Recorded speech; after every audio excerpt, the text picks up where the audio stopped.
that's true. Naked Palpatine. Oh, you pick that one. Fresh out of the clone tank, nude Palpatine is my Well, that's the first thing I think of when you say Dark Empire Palpatine.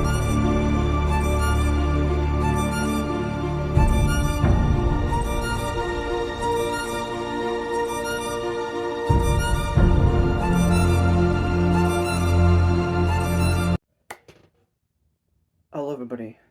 Now, it's like 3 a.m. in the morning. Because I got a morning shift for once. So I might be a bit quieter. Also, a wee bit nervous for this one. Only because, not because I'm like some big haughty YouTuber that everyone watches. Um, but, you know, there is a real possibility. Just because he's so active on YouTube, that the author of this book may in fact watch this. I might even send it to him early. I don't know. We'll see. Um, but because I've listened to a lot of discussions on this book now that I finished this, and a lot of the people, in the YouTube sphere are friends with him, so there's a bit of a bias there. Um, and I don't have that bias. I do have a bias, but not because I'm friends with him. I recently taken the plunge, to go through the entire Malazan universe, as you saw, if you're subscribed to the channel. But something I would do almost religiously, funny enough at this book, but something I would do almost verbatim, so there's the 10 Very Big Books podcast, and as I would get through chapters, I would watch that, and after I finished every book, and before I started the book, I would go to Philip Chase's channel, and I would watch him and AP Canavan discuss their non-spoiler thoughts on the Malazan book. And then, of course, once I finished a book, I would listen to their spoiler-filled discussion or their interviews with Steven Erikson or Ian C. Esselmont. Like, I consumed everything I possibly could of these guys, and since then, I have gotten my mini, tiny college course from AP Canavan on several factors of writing, even though I don't think I ever plan on being a writer, but I've done that. I've spent that time out of my day to do that. And the same thing with Philip Chase's videos. I haven't watched everything yet. I'm still making my way to be the ultimate fan who's watched every video, but I'm making my way through it. But safe to say, I really like these people. They're on YouTube. You can watch them. Philip Chase, he's a YouTuber. He talks about books, talks about manga. He's also a professor. He's also, I never heard of the term before Philip Chase because I'm a layman who never went to college and knows nothing. He's a medievalist, yes. So he knows a lot about that time period, as long as Anglo-Saxon stuff, and one of his favorite tales of all time is Beowulf, and you see a lot of that stuff in here. Stuff that I didn't necessarily pick up on, but after those interviews, I see what he means. All that to say, I have a bias. I've briefly talked to him because he followed me on Instagram, which made my heart freak out. But like, I'm a really big fan of his. Even though he's just a guy, and he just talks about stuff he likes, just like I do. Um, Except that he's very scholarly, and I'm not. Um, but all that to say, I have an extreme bias, and there's a likelihood that he could see this. So I'm just putting that out there in terms of an objective review. I'm not like somebody who has no relation whatsoever has picked up this book and decided to read it. Like, there is a bias inherent. I will say, despite all biases within it, I think this is a really solid book. I think it is, up there. I'm not gonna lie. Even with this first book, I think there's a lot of potential to be even greater. As it stands, from what I'm not well versed in fantasy, right? I have not read every fantasy work that's ever existed. Um, but from what I've read so far, even with Malazan, which people tend to say is one of the best in all of fantasy, I would still put this up there. So I think that speaks volumes. He is he knows his history of fantasy. He knows his he knows how to write. That's another thing. Like his I wouldn't say his prose are super flowery or flowery. I can't speak this morning. His prose aren't as fantastic necessarily as I guess Steven Erickson is my only other comparison, but he's is better than Ian C. Esselmon's in my opinion. It's up there for me, and I really like prose. But it I think Philip does a good job of like making it be like Malazan. And well, he in terms of like it's written to a higher tier, but it's like super understandable. Like Ian C. Asimov's really good at doing, like just making it really accessible. Like I feel like it's like that good like middle spot. Um, I haven't even talked about the book yet. I'm just trying to preference my bias and get that out of the way. Anyway, The Way of Eden by Philip Chase is the book we're talking about today. Took 5 minutes to mention that. Oof, man, I'm not doing good on my. Anyway, so point being, um, it's a really interesting world. We have this, at least in this first book, and I've heard there are other religions. We haven't really gotten too much on other ones. We've gotten this primary one, which is very much, it's inspired by real life stuff. It's not real life. It's its own thing, but you could certainly make parallels to like Islam or Christianity. I'd say primarily because I don't think outside of the Old Testament, I don't think Judaism's done too much. They've been through a lot, but they haven't done anything super evil. I mean, there's some stuff going on in real life that I won't talk about, but else that's a whole other thing. I'm not doing it. But what I'm saying is that like you could clearly make a parallel to like Islam or Christianity here, is what I'll say in terms of we are dealing with crusades, which is a very Christian concept.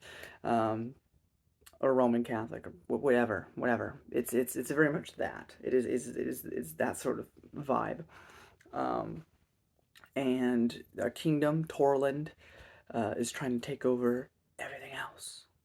Um, and we follow a couple characters, which I enjoyed most of them. I really like Sequara, who is this kind of wizard lady. There's not too much of her in here to like really fall in love with her, but I'm assuming we'll get more of her in the sequels, and I can love her more. But I love me some powerful female characters. Some of my favorite characters in the Star Wars expanded universe are female, and it's just cool to see her be. And it's not like the point or anything. It's not like it's super stressed. Like, oh look, it's a woman who's powerful. It's just like it's a person who's powerful. Um, but it's just something to know. Because she's probably one of the most powerful characters I've seen in the setting so far, outside of some of the villains, and then Dayraven. But is it really Dayraven? We need to get to Dayraven, or is it just the elfin side of him? That's another thing we got to get to. All with non spoilers. Even it's kind of spoilery, not really, but and then Dayraven. Dayraven is our hero for the day, kind of. And also, what a great name, Dayraven, which I think is also from the medieval stuff. I think he said something about that in one of the discussion videos on it. Um, but Dayraven, is kind of this kind of bookish guy. Like he loves lore, he loves history. He's like me for real. He likes to read. Okay, he's not much of a fighter. He's okay, but he's not. That's not what he is an expert at. And he lives in this little village, and his father's like a renowned fighter. Um, and he has his best bud, Imhar. Yeah, Imhar. I don't know how to pronounce the name. I've been saying Imhar, and I'm hoping that's all right, but hopefully I can be corrected in the comments because I don't know how to pronounce that, and I didn't buy the audiobook, which is by another YouTuber that did the audiobook. I haven't listened to it yet. I have a trip coming up, so I haven't been trying to spend too much money lately. Anyway, there's so much to my bad. But yeah, Dayraven is our protagonist. He's pretty cool. I enjoy Dayraven. Um, he's a very loyal and honest sort, which gets him into a bit of a kind of a hazy situation here where he does not do what he's meant to do. Want to mention some of the other characters before I go on with kind of like the non-spoilerly like opening plot. We also have several people that are in the actual like um, religious order that we're following. We have what is it, Juriman, something like that. He's like a priest that doesn't actually believe in the religion whatsoever, but wants to obtain power. We have the king, Arkhamweld. I don't know how to pronounce names, but he also doesn't believe in the religion whatsoever, but he's using the religious army, or a lot of people are religious in the army to further his goals. And then you have Bledla, who is a truly devoted follower to the way. Um, and he's also an antagonist, but he's a bit more. All of them are a little bit more nuanced. I'd say the king is probably the least nuanced so far. Oh, not like that he's not nuanced. It's just like the good qualities haven't really shown up. He's just like there are power dynamics within the group. Like king, that the king doesn't really like Bledla, but he's also not really shown any positive qualities either. Um, I mean, he inspires his men, I suppose, but like in terms of being inside his head and seeing any good in there, not really. Like German, at the very least, has his whole backstory with his mom that we'll get to in spoilers. Um, but yeah, Bledla is this truly devout individual who believes he is kind of like the prophet to come, like the prophesized prophet. Um, which, that's not the case, because Dayraven, um, as for Dayraven, there's stuff going on. I don't want to talk about too much in the non-spoiler section, but basically he encounters an elf. Now this is probably one of the most unique aspects to this particular setting, which is the elves. Now we've seen elves before. If you're a video gamer, there's the Dragon Age franchise by BioWare, and in that they're kind of an oppressed race, which is something new. You don't typically see. Of course, there's J.R. Tolkien and how they're portrayed there. So this is definitely a new kind of take on elves, at least that I've seen anywhere. Like even if you count the Tisti, the Tai Standi as elves of the Malazan setting, they were very mysterious. They felt very ancient in the beginning. Over time, they definitely felt more human, as you might say. Um, but they never felt unknowable. I guess there's a certain, I guess, Lovecraftian feel to the elves in this series where it's like, I mean, I'm sure we'll learn more, but they don't come across as like they want to be helpful or that they are here with good intent. We don't really know enough. I assume there's more to it than that. I also don't necessarily think that they will be villains, because that's not very complex, and this series has always shown itself to be complex. But they don't seem inviting. They seem very foreboding, very like this you don't want to be around this. This is terrifying. So it is interesting to have that sort of perspective on them. But basically, Dayraven's got like an elf mind like living within him, which makes him vastly more powerful. And Dayraven and his friend Imar are exiled from their home because of it, and he set off on an adventure. That's basically that. Sequara is trying to gather resources to help, her kingdom, while also trying to find Dayraven. We also meet some also other basically dwarves, but not dwarf races with the dwargs, which again is also a reference back to I think medieval stuff or Anglo-Saxon. I forget one of the things that Philip said in one of his interviews. There's a lot there. But I really enjoy those characters too. Halak and was it? I wrote it down. Where did I write it down? Hold on. I'm sorry. Very unprofessional of me. Norn. That's right. Or Gorn, something like that. Again, names are hard, guys. Okay. It's also 3 a.m. in the morning. Please leave me alone. um, but yeah, so all their groups, they're doing their thing. And the ending was quite surprising in terms of what happens to certain characters. Of course, they end up okay, but There's a lot of good stuff here. I will say some of it in the beginning, not or the beginning had me completely locked in. I just think there are, and this might just because I just finished Malazan, and I might just be experiencing a little burnout. But there were little bits where I was a little, um, uh, not bored, but I was kind of like, but that was a very small portion of the book. I overall think it's solid.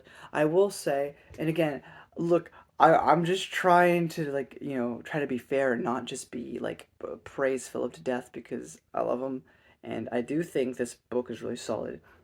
I will say personally, this may not matter to some of you. I did notice it was more early on than later, but there's a few times where it felt a bit like exposition dump, which I mean, if you're gonna do that, you do that in a novel anyway. But like, I don't know, like there were certain parts where like somebody would say something and then just like start going off about like the history of the world. I think there's a specific part where Dave Raven first meets the dwarves and he goes, "Ah, well, I know everything about the lore of this world," or something like that. So let me give you like 2 pages of this. And I don't know, it felt a little unnatural. Again, it's written great, so I didn't care. But it is something I noticed, and it was just something I thought I should brought up as something that may be a little bit of a slight flaw. Which here's the thing, another thing that like I always to say because like I am just a guy that reviews books for fun, and like, what do I know? Like, Philip Chase has like PhDs, I think, and he works at university. I've never even been to college, so who am I to say what works and what doesn't? Um, but as I said, I enjoyed it. I'm just mentioning something that I did notice that was a little bit, kind of took me out of the story for a bit, which is seeing how kind of junky, not junky, kind of like I don't know, just kind of felt some of those early sections didn't feel natural in terms of like throwing out that information. I felt like there could have been smoother ways of saying that stuff, but that it is. I'm searching for things to say negative about it because I generally don't think there's too much there that is negative. But there's that. But yeah, so basically, Dayrhaven is supposed to go on this certain mission, but because of events and obligations he feels, the journey does not go as planned, and the whole thing gets just a ride. And meanwhile, we have antagonists with conflicting beliefs on what they want to do and different motivations and goals, scheming, conniving, all that good Game of Thrones sort of stuff, right? Like going on with them. And then you've got the Dayrhaven typical sort of adventure and Sequara trying to find her way to all these characters. So, and I think it ends on a great crescendo. I will say the action in the book, I'm not very. This is a me thing. This is not a thing with Philip. This is a thing I've said in a lot of reviews that it is hard for me to visualize action scenes. It's just really difficult for me. I love dialogue. I love theme. When it comes to action, I struggle to picture it. But I wanted to praise Philip here, at least for me, as someone who struggles with that a lot. He's one of the few authors that has made me able to perfectly visualize it. And I think that's a mighty achievement because I'm really bad at that. I've read several authors and been unable to picture it to no fault of their own, just me, and somehow Philip did it. So props to you. That's another thing. I think the magic system in here is really um, interesting and works really well with the themes of the overall narrative in terms of kind of like the Force in Star Wars. I'm just making that as a reference because, of course, my channel basically lived off of Star Wars content for 2 years. But the Force binds us. We're all connected in the same sort of sense. We're all connected, um, in real life, I think too. But in this world, we are connected. We're all connected, and so there's this sort of thing where if you're going to use magic, you can also experience other people's pain or other things' pain.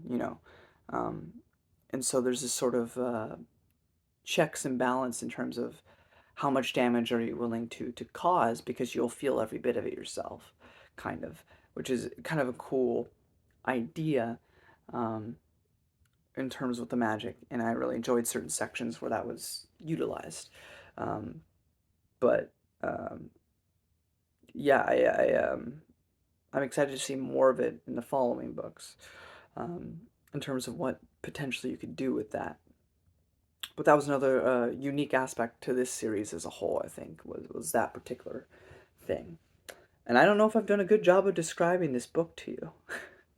I've tried, but I think it is a really solid read, and doesn't this isn't a 10 book series like Malazan. It's a trilogy. I mean they're longer. You got this first one's 500s, but the shortest one out of the bunch. The next two are 700 pages long. But I think it is unique enough of a setting, and I really enjoyed the characters, and I really enjoy the world and the story being built around here, and I'm excited to see where it all um, leads to. So, do I recommend it? I mean, yeah, I absolutely recommend it. And it's really cheap on Kindle if you want to get there, um, and if you want to get a physical copy as well, you can. But there's also a Broken Bindings edition, which I don't know how many of those are left. Probably by this point, I don't know if there will be any by the time this comes out, but there's a really beautiful Broken Bindings cover that I would have gotten had I not had a flight in the next month because, you know, money is a, I'm a waiter, so I don't make a ton. It is at a retirement place, so, um, you know, I don't get tips because it's elderly abuse. Um, Which again, I really want to. It's not just like Malazan, where empathy and compassion are like maybe the main themes.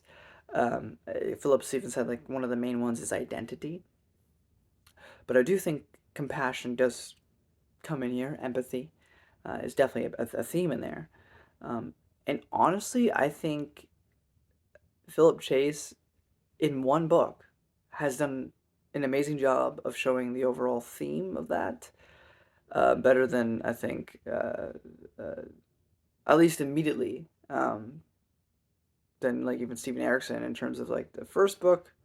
It's not really about that. The second book definitely, and then onwards it does that. But like it pretty early on you kind of get this thing from the magic where you gotta empathize with these things, and I think there's a certain scene near the end of the novel that just really like it, it really got to me, and I can't really get into it without spoilers, so we'll get there soon. But I think especially because of where I work, and it's hard working at a place like that because you see the same people day in day out. It's not like a restaurant. We're getting different people every day. Sometimes maybe you'll get a regular and be like, oh, there's Jerry. You take him down. This is the same people day in, day out, and they're old, and they're kind of there to die ultimately, which sounds kind of morbid, but I mean, it is what it is. And so, like last year, oh God, sorry, I'm not gonna cry on the camera. Boys don't cry. I'm just kidding. Um, but I cared for quite a few of them, and I've had to say, sometimes I didn't even get a chance to say goodbye to a lot of them, and so you know, and then just makes you think about like how life is kind of fleeting, and it's just hard, you know, and then you get frustrated, get angry, work can get stressful, get annoying, but then it's like these are people too, even if they are being rude, even if they are being annoying, like they were you once, and I think this book did an amazing job of showing, no matter the opposing side or the villain side, it's like, yeah, but they have a life too. They have their own story. They're the main character of their own story. And you just ended that story early. Like it's powerful. It's one of my favorite parts of the book, and I assume it would be for a lot of people. But I want to get into spoilers now, and I feel like I've taken up a bunch of time without really explaining what this book is about. Let me know if I did a decent job in the comment section. I apologize. Um, but that's pretty much it for non-spoiler, even though I feel like I told you nothing. Um, but I think it's worth your time. I think you'll get a lot out of it if you read it. And I mean, hell, it's pretty cheap on Kindle, so why not try it out? And maybe if you really like it, get a physical copy like I will down the line when I can afford to. So I'm going to spoilers. If you don't want that, it's your warning. It's time to go. Okay? Okay? Alright, cool. Alrighty, so the book begins. I wrote down the names because Malazan has taught me to write down names because they might be important. So I wrote down about Finnan, Egbert, and Deda, or Dida. Doesn't matter because they all get murdered.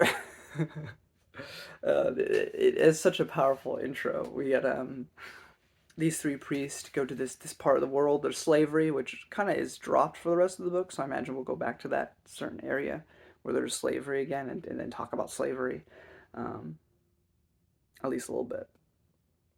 But so they're trying to preach. I think kind of with the goal to die, so they could be martyrs for their faith, and they do. They die, and that was quite an introduction. And then when we meet Oswi, I was like, after an introduction like that, well, now it's time to introduce our main character. Nope, sorry, the little child dies. Okay, that got me. I legitimately thought that was our main character. And then he just gets butchered. And I'm like, oh, never mind then. I guess I won't get attached to you. um, um, but also they use terms like night gangers and pucus, like mucus, I guess, killing sheep. Um, but yeah, then he just gets he just dies, and then we cut ahead again, finally to our main character, um, Day Raven and Edgol, or Thing Edgol, like, or Edgil, I don't know, and they're sparring. We also met Imhar in the scene. Um, we meet Day Raven's fiance Ebba. Um, Adron and Cargillion are two different like regions, and they're enemies. And they've been enemies for years. We noticed because, again, this is another thing. Because early on, when I was saying about my minor gripe, it's like, okay, so Ebba, I think it was Day Raven hanging out with Ebba, and she goes, I love when you tell me stories. I love that you're like a lore guy. And so he just goes, okay, let me tell you the history of this place.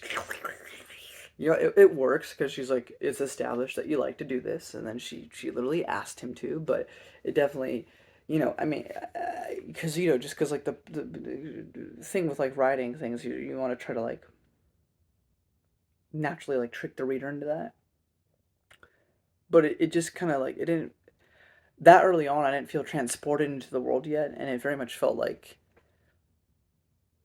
here's my excuse to exposition dump, which I mean it was, but I don't know. So I don't like when I notice it. So I don't know if it's necessarily because it was written poorly, not written poorly, or just like I think I'm just getting better at noticing this stuff as I read more, and especially better books than what I've been reading, like Star Wars. Not that Star Wars is bad, but very simple. And so I think I'm just getting better at spotting it. I don't know, but that is something it's just a little thing. And we also meet Sequara. We cut to her for a chapter, um, which I wrote down she's the heir to a throne, because she's gifted. Um, and then we have the big thing where they go into the forest and Day Raven goes off the path, and it's kind of really kind of terrifying because he actively doesn't want to be here, and yet he's like forced. He feels compelled, kind of. If you saw the Dune movie recently, or if you've actually read the book, there's this sort of thing with the voice, and in that scene where Paul has to put his hand in the box, the mother Mahayam, Gaius Mahayam, like forces him, like says come here, and he's forced to sit down, and so there's this sort of thing where it's also the same thing with this elf, and like it's very foreboding, and Dave even doesn't want to be there, but he's kind of forced, even though he wants to leave, but it keeps like forcing him forward. So it was a very kind of tense scene, but then he like dies or falls asleep. elf sleep. We also have a character named Bagsack, which I know I'm not the first one to say this, but I'm immature. So, Bagsack, ball sack. It's a little funny. Somebody should make a joke about that in one of the next books. Like, can we have a dwarf just call him like a ball sack? I think that'd be funny. It's really lame humor, but it would give me a chuckle. I don't know. I guess we'll find out. But yeah, so Bagsack is like one of the local like priests that's in this like little village, town, whatever. Um, and he's like, kill it. Because then, of course, David wakes up, which has never happened before. And anybody who's ever fallen into elf sleep is just basically comatose dead because they never wake up. But Dave's the first to have ever awoken from that. And so, actually, in terms of, religious parallels, if you wanted to make those, like in the Bible, I'm not preaching you. I'm just saying, like, there's a certain thing where Jesus is, he's doing miracles or whatever. And so the Pharisees are like, oh, well, you're getting your powers from Satan. It's like, um, how much more proof do you, like, because that's the thing about, like, denial of, like, things that are in your face. Like, you know, um, well, we can't deny that you're doing the miracle. So we'll just further the goalpost by saying, well, it must be a demon. Like, but where's your proof? Like, the proof you have in front of your eyes is that he's doing these miracles. But now you're just fabricating this other thing because you don't want to accept the natural conclusion to seeing that, you know? And so, in a similar way, Bagsack, instead of being like, okay, we could look into this more because he's like alive.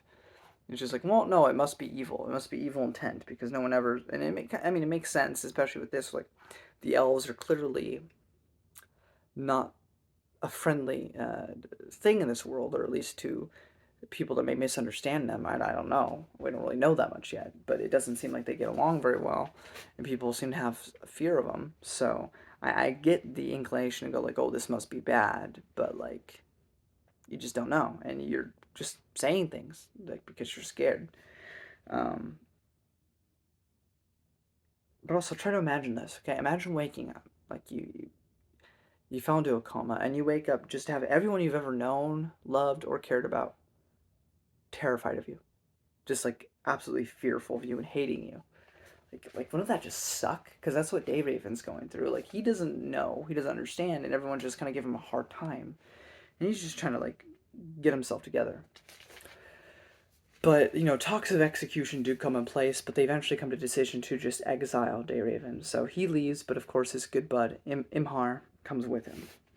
Now I'm like doing different pronunciations for names I just said. I can't ever do anything right, man. I don't know. Um, we also have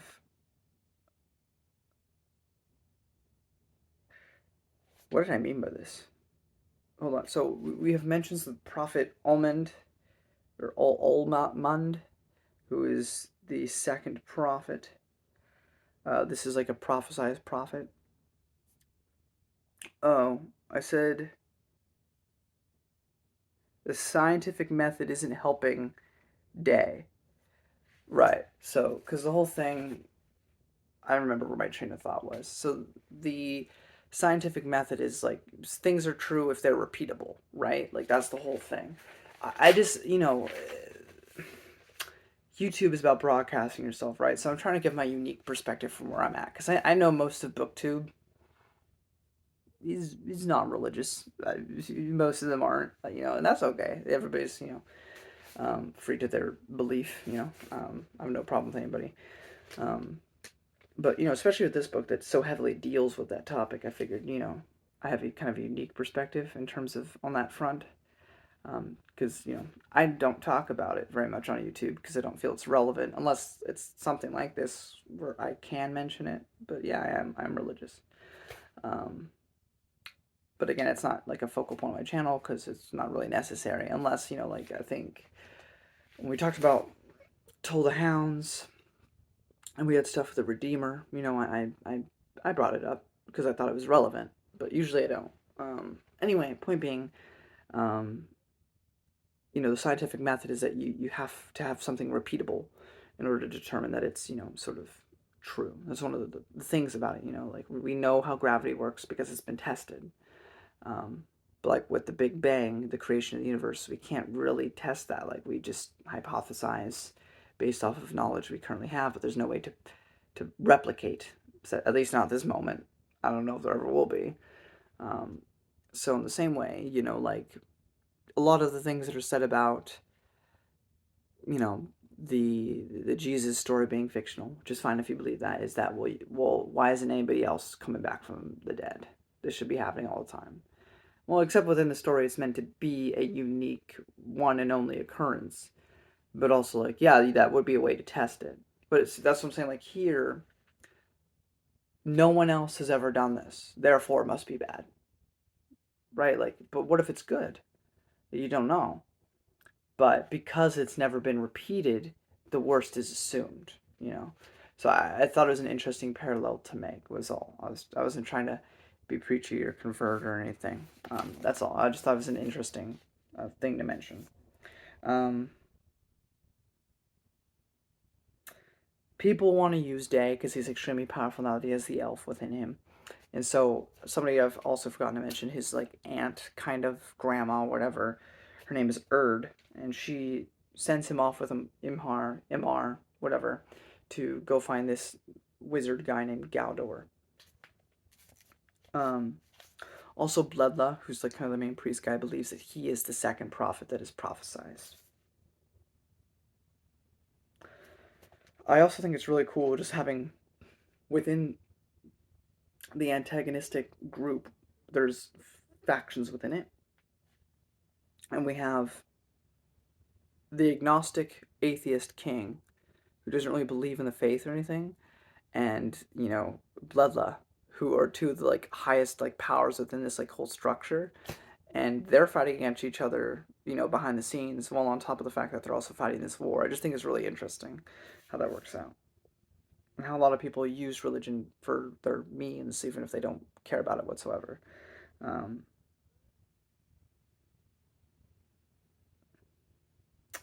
oh, and this is where I learned somewhere along the lines that the priests from the beginning were sent there to die.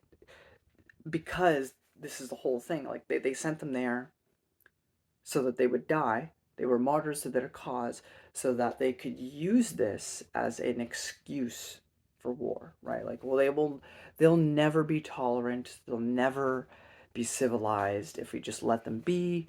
Look, we just sent our priests to preach the good word, but here they're all dead because they're evil, and so let's kill them all, or let's convert them all. So it was used as a catalyst for this entire story. Um,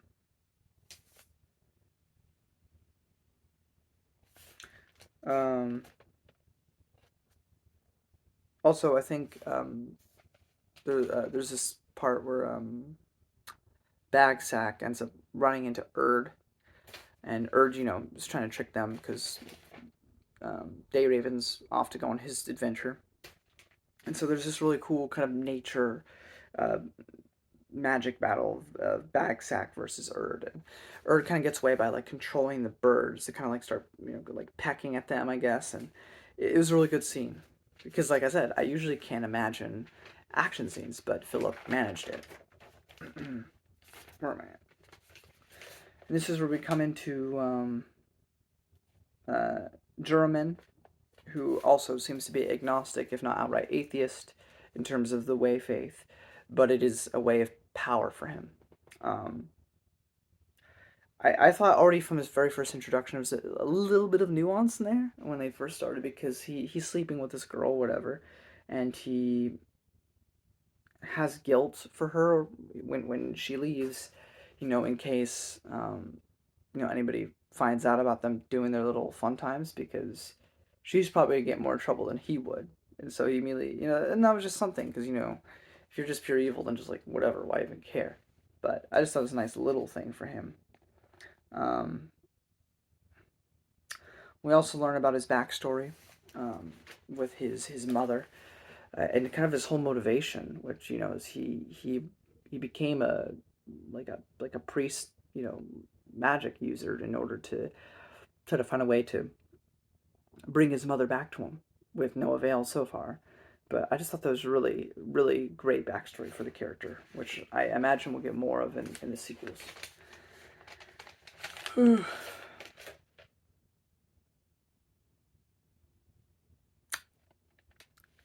okay. Again, there's just a little thing, because there's 30 years of something that was written down that's used as absolute trustworthiness, which, if you know anything about historicity and stuff, that 30 years is actually pretty good in terms of having a historical document, an account. I mean, the earliest writings we have of Alexander the Great are like 200 years after he passed, and we pretty much just accept that. But, like, we don't have any accounts of people that are actually, like, directly alive when he was alive to give us those accounts. So 30 years after the fact is pretty good in terms of reliability. And that's all I'll say there. I won't bring up stuff about real life stuff in terms of that. But it is an interesting thing here that is seen as extremely reliable. Um, oh, I also appreciated, like, it could just easily just be all religion, all religious people, all just monsters, kill them all. It's not the case, obviously. It's Philip Chase, who's like seems to be one of the kindest, sweetest people on the internet. Is he actually? I don't know him personally, but he seems to be. Um, Very empathetic sort of person. He seems like. But that to be said, there was a priest character in here that wasn't evil. Like, he believed in his faith, and maybe people think he's dumb for believing in that. But he was just generally pretty nice guy. I don't think I wrote down his name, but he meets Raven, and he talks about different paths for everyone, and the Lord works in mysterious ways. That classic old saying. But he also doesn't really judge anyone for not following it.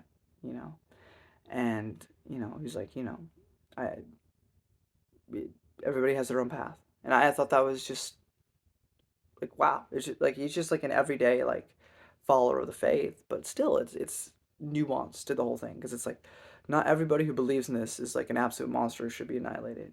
A poor writer would do that, but that's not Philip Chase. That's not Erickson, Asselman. Like, all these people are super nuanced. I think honestly, another thing with Star Trek not Enterprise, Deep Space Nine is my favorite because it's the most complex out of all of them, but also, like, it does a good job of, like, faith in that series as well. Not necessarily being for it, but not being against it either, which was nice, because the original series is quite against it if you're paying attention. um, um, but yeah, Day gets himself enlisted by accident, and the boy just never follows the plot. He just keeps getting completely sidetracked from what he's supposed to be doing. Um, this is also where we get introduced to the dwarves, or the dwarves. I don't even know how to freaking pronounce it. I think that's how you say it, but they're basically dwarfs. And we meet Norn and Haluk, who are these two um, dwarg brothers, and they accompany Raven and Imar. Also rather depressing. A lot of the Dorg society have kind of died off, and both brothers just kind of want to die, so they enlisted with the hope that they die, which is really sad. Um, there's an assassination attempt on Arkenwald, our king guy.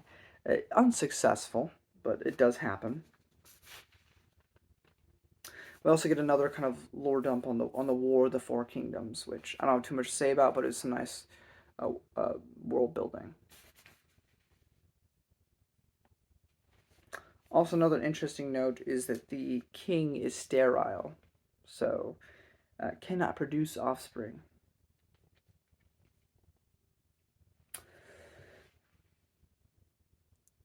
Now, this wasn't fun to read, but when you're that devout, these people tend to, if you go to, like, monasteries and stuff, sometimes you might witness it.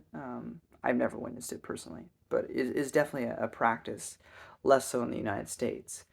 Um, but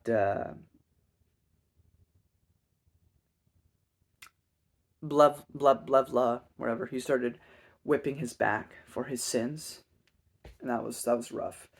You know, he kind of reminds me a lot of you guys remember Hunchback of Notre Dame, Dom, whatever. He reminds me of Frollo a little bit. But Frollo's worse. I'd rather talk to Bloodla than talk to Frollo because Frollo is one of, fun little sidetrack, not to be, it's ADHD kicking in. As a child, when you go to Disneyland and stuff, they would have the characters, they'd have villains come out. No, none of them ever scared me. The only Disney villain who's ever scared me is some old religious dude. Frollo terrified me as a child. Don't know why. But yeah. Dayraven makes his vow to never abandon Nornlock, which, he's an honorable fellow. He keeps true to his vows, but also, like, you're supposed to go be meeting with this wizard man, which, by the way, you never do in this book, so it's a little frustrating, but I get why. He's a good kid. We have Erd and Sequara meet up, and I like their dynamic together. It was cool to see them interact. Oh, there's a nice little quote that Stephen had. Wait, Stephen. I mean Philip. Oh my gosh, I'm tired. I apologize. But it says, it's easier to find the good in those you deem like you. Easier to find the bad in those who differ. And I thought that was really good. Again, the thing with empathy, it's sympathy and empathy are two different things. You can sympathize with someone and intellectually understand what they're feeling. It's another to empathize, to feel it. There's probably a reason why most of my closest friends have been girls, and when people tell me stuff that's real, I'll start, I'll hold it back because it's not about me, but I'll start tearing up just because I really feel for people, and it screwed me in the butt because you could be super loyal to people, and then they'll just bail. That being said, I think it's a great quality of Dayraven. I think, and sometimes that shoots you in the butt, right? Like being super loyal to someone, which maybe doesn't deserve it, but I value loyalty above anything else when it comes to friendships or otherwise. I'll give you the world, just stick by me. That's my only price. I don't need anything from you except for you to be there. And I appreciate that Dayraven is that devoted. I wish I had a friend like that. That would make such a vow. I think all of us would be so lucky as to find someone like that. Just friendship wise, let alone a romantic partner. Just a friend who will always be by your side. It's easy to be with someone in the good times, when it's, everything's happy, go lucky. But when things get hard, when people still stick around, that's what really counts. But yeah, so in that sense, I really identify with Dayraven, even though it does really screw things up because he really shouldn't be here. But I understand the motivation and I respect it. Then we gotta get to the final part. So also pretty crazy, we have Dayraven actually meet up with the king and Bledla, which that whole interaction was, oof, okay, we're already doing this, okay. And so, I really thought, that Dayraven was gonna be in some trouble. But they seemingly, they let him go. But because of how powerful Dayraven is, and because he knows that he survived the elf sleep, he genuinely doubts. Is everything I've been planning, has it been wrong? Am I not the prophet? Is it this guy? Wouldn't it be better for me to keep him alive? Let's train him. Let's bring him up in the faith. Am I on the wrong side of this? Am I not doing what my God wants? And Juramin, of course, who's not religious whatsoever, he's like, no, of course you are. You are it. You are the man. But how about this, though? Let him fight in this upcoming battle, and if he dies, well, God has spoken. And to make sure he does, I'll send an assassin after him. He didn't tell Bloodlet that part, but...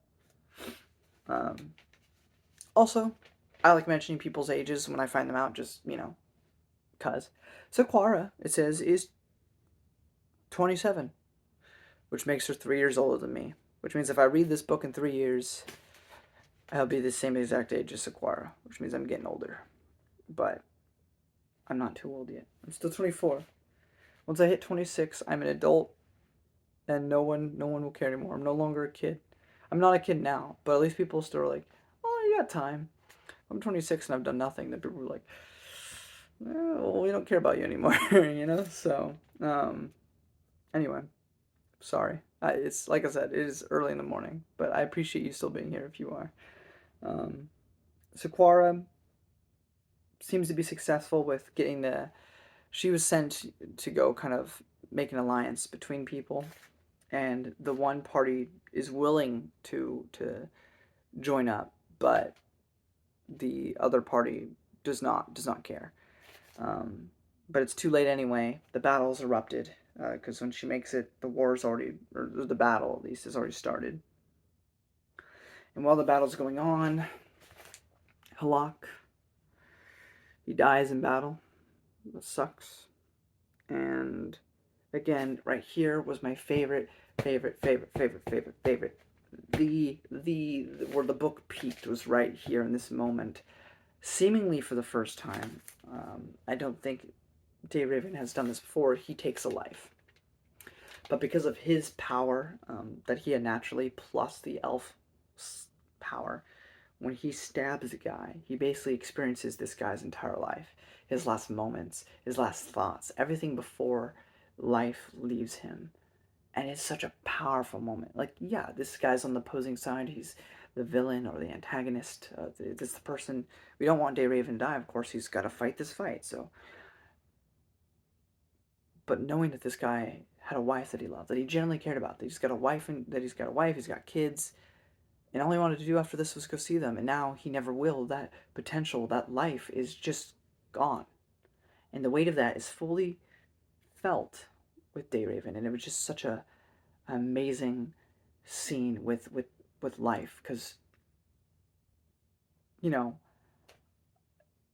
I would love to say that I would defend someone I love for that, but at the same time it's like I don't want to kill anyone.